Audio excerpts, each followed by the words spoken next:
Boa noite, gente. Graça e paz do Senhor Jesus, amém. Você pode se assentar por um momento. A gente está muito feliz. Essa é a nossa última celebração desse ano. E a gente olha para trás, a gente vê tantas coisas lindas que Deus fez, quantas pessoas especiais Deus nos deu a oportunidade de conviver, de aprender juntos, e quantos sonhos o Senhor realizou nas nossas vidas. Esse momento que a gente está vivendo o ano é um momento interessante, porque, pensa comigo, a gente começa a lembrar daquela listinha que a gente fez no início do ano. Lembra? Quem faz listinha no início de ano, assim, de plano, de projeto, de sonho, essas coisas? E aí a gente começa a lembrar do tanto de coisa que a gente conquistou, que a gente conseguiu chegar bem no final do ano, mas ao mesmo tempo também a gente lembra de um tanto de coisa que, tipo, saiu do papel, algumas coisas que a gente até começou no início do ano bem, mas não passou do carnaval, outras coisas a gente foi empurrando mais ou menos com a barriga durante o ano, mas, enfim, esse também é o momento em que a gente começa a já desejar que vem logo o próximo ano, porque a gente está cheio de sonhos, a gente está cheio de metas, cheio de objetivos para o próximo ano, e a gente está louco para começar a colocar essas coisas em práticas. Quem aqui tem motivos para agradecer a Deus pelo ano de 2018? Deixa eu ver. E quem tem muitas frustrações, coisas na sua vida que você queria ter realizado e não deu certo no ano de 2018? Deixa eu ver aqui. Assim, a maioria de nós, infelizmente, assim, algumas coisas que a gente planeja, que a gente às vezes coloca no papel, mas que a gente nem sempre consegue colocar. Mas é exatamente sobre isso que eu quero falar com vocês essa noite, porque eu acredito que há algo novo preparado por Deus para as nossas vidas para esse próximo ano. Quantos creem nisso? Você crê nisso? Então, para entender um pouco mais a respeito dessas coisas novas que Deus tem para nossas vidas para o próximo ano, eu queria que você que trouxe a sua Bíblia abrisse comigo lá em 2 Coríntios, no capítulo 5. A gente vai ler esse versículo aqui da palavra de Deus, 2 Coríntios, no capítulo 5, a gente vai ler o versículo 17, esse vai ser o texto da nossa reflexão hoje, e que eu queria que você estivesse muito atento para que Deus pudesse falar ao seu coração a respeito do que Ele tem para fazer de novo para esse próximo ano, das coisas que Ele vai realizar na sua vida e através da sua vida. Então vamos lá, 2 Coríntios capítulo 5, versículo 7, diz assim, logo, todo aquele que está em Cristo se tornou nova criatura, a velha vida acabou e uma nova vida teve início. Presta atenção em mim aqui. A gente vai refletir um pouco a respeito desse texto, que diz que todo aquele que está em Cristo se torna uma nova pessoa. Presta atenção nisso. E que tudo aquilo que nós éramos antes dele passa para dar lugar a uma nova vida que ele tem reservado para nós. Então, o primeiro ponto nesse texto que a gente precisa entender é onde você está. Porque a promessa de Deus, quando esse texto traz para nós uma promessa de uma nova vida, essa nova vida é para quem?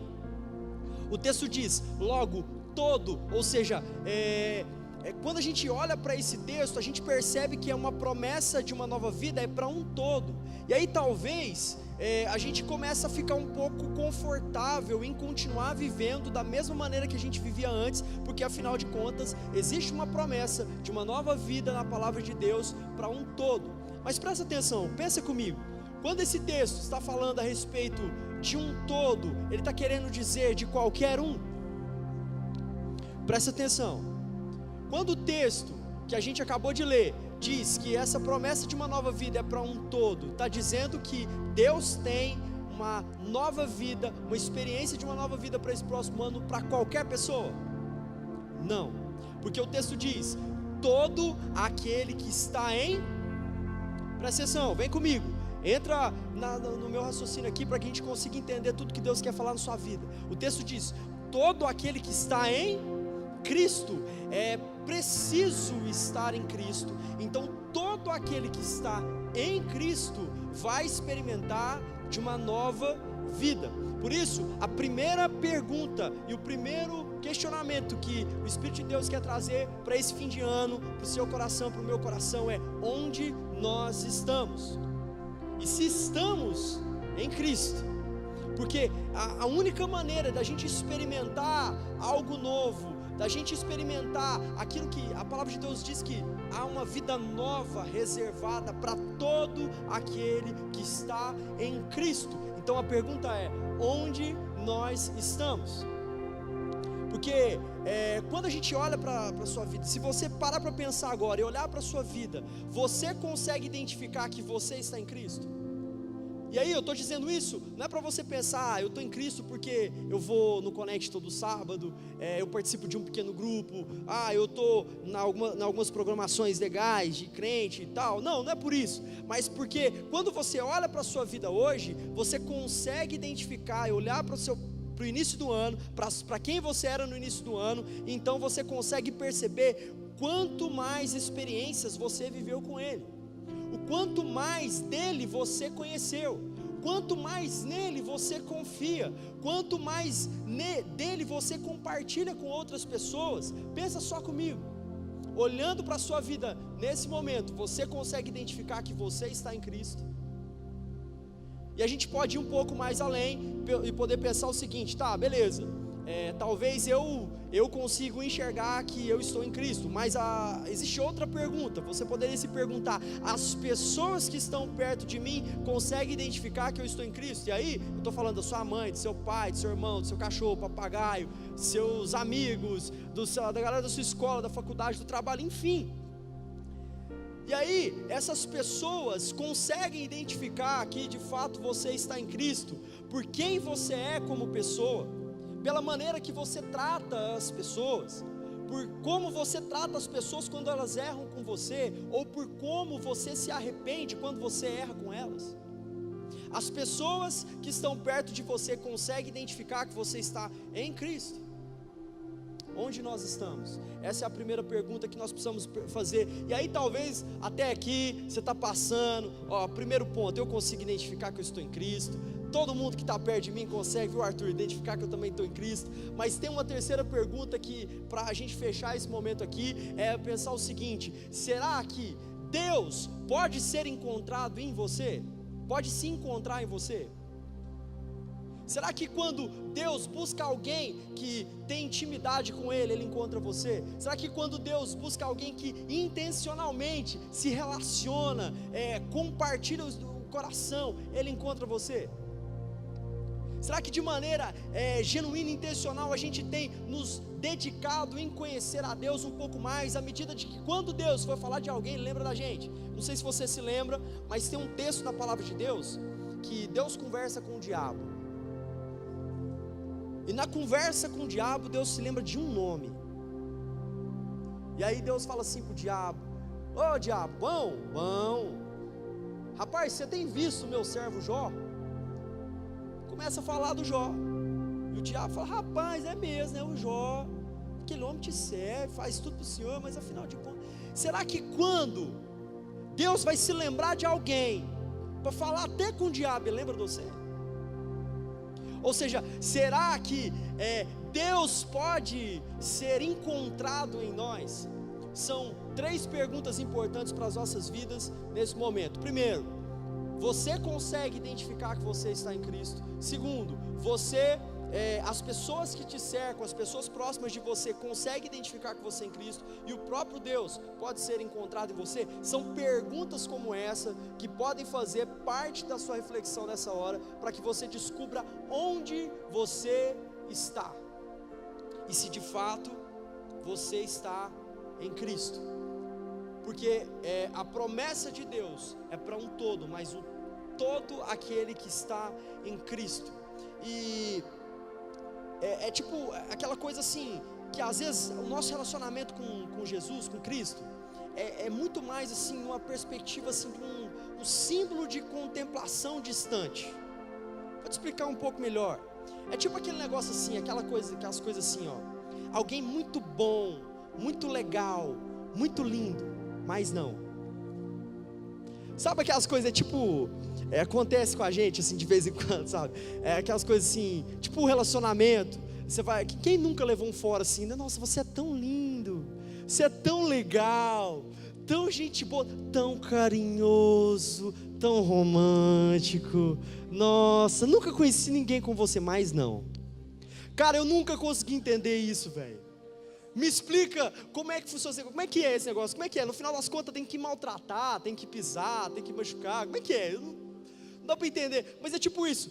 Sabe que às vezes em alguns momentos o nosso relacionamento com Jesus é tipo isso. Jesus é muito bom, mas não. Ele é muito legal, simpático, lindo, lindo, lindo mas não. Entende? Que a gente começa a contemplar e a nos relacionar com Ele de maneiras sempre distantes, cheios de reservas, cheio de coisas que em alguns pontos eu quero Jesus, mas outros não. E aí a gente começa a pensar de que em alguns momentos da nossa vida a gente sempre precisa ficar pedindo para Ele vir e para Ele fazer parte dos nossos dias. E aí passam dias, passam anos e eu continuo pedindo para Ele vir, sendo que na verdade Ele sempre deveria estar em nós. Uma contemplação de um Deus distante, que na verdade o tempo todo está batendo na porta do nosso coração para estar dentro.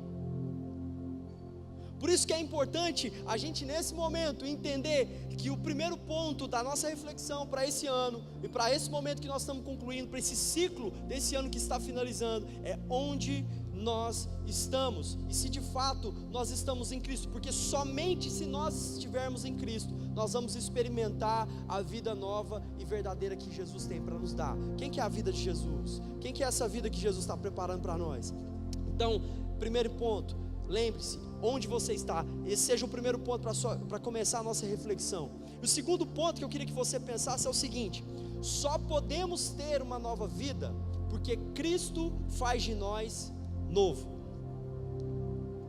Segundo ponto, só podemos experimentar a vida abundante que Cristo tem para nós, se Ele fizer de nós novo, porque afinal de contas, o que muda se eu continuar sendo a mesma pessoa de antes? O que muda se eu continuar tendo as mesmas atitudes de antes? O que muda se eu continuar pensando do mesmo jeito que antes? O que muda se eu continuar sendo a mesma pessoa de antes? É tipo, quando a gente pensa o seguinte: imagina que no meu trabalho, na função que eu exerço, eu sou de mal a pior, faço tudo errado, não sou compromissado, só chego atrasado. Imagina aí um péssimo funcionário, certo? E aí eu arrumo outro emprego, mas não é só outro emprego, é o melhor emprego de todos, com o melhor salário possível, com as melhores possibilidades de realização profissional que eu possa imaginar dentro da minha área, dentro da minha profissão. Mas em contrapartida, eu continuo sendo o mesmo tipo de funcionário que eu era na antiga empresa. Vai dar certo? Sim ou não, gente?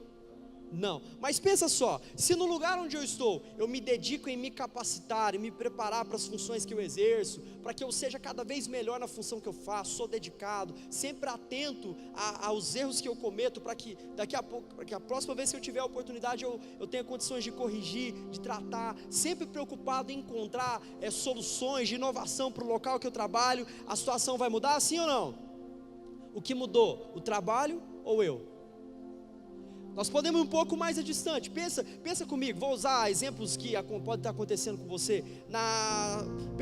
Eu pensar na minha faculdade e eu estou lá, eu sou um péssimo aluno, estudo direito, não sou dedicado, não estudo para as provas, não presto atenção na aula, tipo daquele jeito, você sabe. E aí eu consigo uma bolsa para a melhor faculdade que existe, com os melhores professores, os melhores livros, melhor material didático à minha disposição, mas eu continuo sendo o mesmo perfil de aluno que eu era na faculdade anterior. Vai resolver alguma coisa, sim ou não? Não, mas pensa só, se eu na faculdade que eu estou, no meu estudo eu começo a me dedicar, a me preparar, presto atenção na aula, dedico tempo a estudo, absorvo o máximo possível todo o conteúdo que está sendo aplicado ali, para que quando terminar aquele curso, eu consiga ter absorvido o máximo possível, para que eu seja um bom profissional na minha área de atuação. As coisas vão mudar, sim ou não? E o que mudou? A faculdade ou eu? E aí, gente, pensando sobre isso, o que mais a gente poderia pensar? Nos nossos relacionamentos, que já aconteceram com várias pessoas e continuam dando o mesmo resultado. A gente podia pensar na nossa família, que é todo mundo um problema. A gente podia pensar na nossa vida financeira. A gente podia pensar na igreja que a gente frequenta, nos sonhos que a gente tem. Ei, se você não for uma nova pessoa, nada na sua vida vai ser novo. Princípio da palavra de Deus. Então, Deus te trouxe aqui hoje para que, em primeiro lugar, você reconheça onde você está. Em segundo lugar, para que você reconheça que só podemos ter uma vida nova, porque Cristo faz de nós novo. E a palavra de Deus nos orienta da seguinte maneira: busque a Deus, busque a Ele em primeiro lugar, acima de todas as coisas, de todo o coração, e todas as outras coisas vão ser o quê? Acrescentadas. Mas como é que a gente faz? A gente busca todas as outras coisas em primeiro lugar, acima de todas as coisas, de todo o nosso coração, e depois a gente quer acrescentar a Deus. Invertemos o princípio. Ei, você quer experimentar para esse próximo ano da sua vida, o melhor ano da sua vida? Entenda o princípio de Deus em primeiro lugar, entenda onde você está. E se você descobrir nesse momento, através de algumas perguntas simples que eu estou fazendo para você, de que você não está em Cristo, esse é o momento, a oportunidade que Deus preparou para você, para que você possa se voltar ao seu coração, e a partir de hoje, buscar a Deus, em primeiro lugar, de todo o seu coração, acima de todas as coisas, porque a partir desse princípio, todas as outras coisas serão acrescentadas. Porque a partir de agora, você já não age mais segundo a tua própria vontade, segundo o seu próprio querer, mas há uma vontade absoluta que não pode ser questionada e nem contrariada, que nada nesse mundo tem poder de mudar, a vontade de Deus. Então, se eu vivo de maneira a cumprir aquilo que é a vontade de Deus, não tem jeito de dar errado. Porque até quando dá errado, é porque foi da vontade de quem? Às vezes a gente tem dificuldade de entender isso. Eu queria que você compreendesse isso. Nem tudo que dá errado na sua vida é falta de Deus. Nem tudo que não está indo do jeito que você pensa é falta de Deus. Mas talvez Deus permitiu dar errado para que você possa se voltar para o lugar onde Deus espera que você esteja. Talvez se os seus sonhos, as suas vontades, os seus desejos, tudo certinho, do jeito que você imagina, do jeito que você planejou, você vai estar cada vez mais distante de Deus. E aí talvez Deus põe uma pedra, um buraco, um acidente, uma doença, um raio sobre a sua cabeça, para você parar e se voltar para o lugar onde Ele tem para você. Sabe para quê? Para que você possa experimentar a vida nova que Ele tem para você. Mas o ponto é, ninguém vai experimentar nada de novo se o seu coração antes não estiver em Cristo.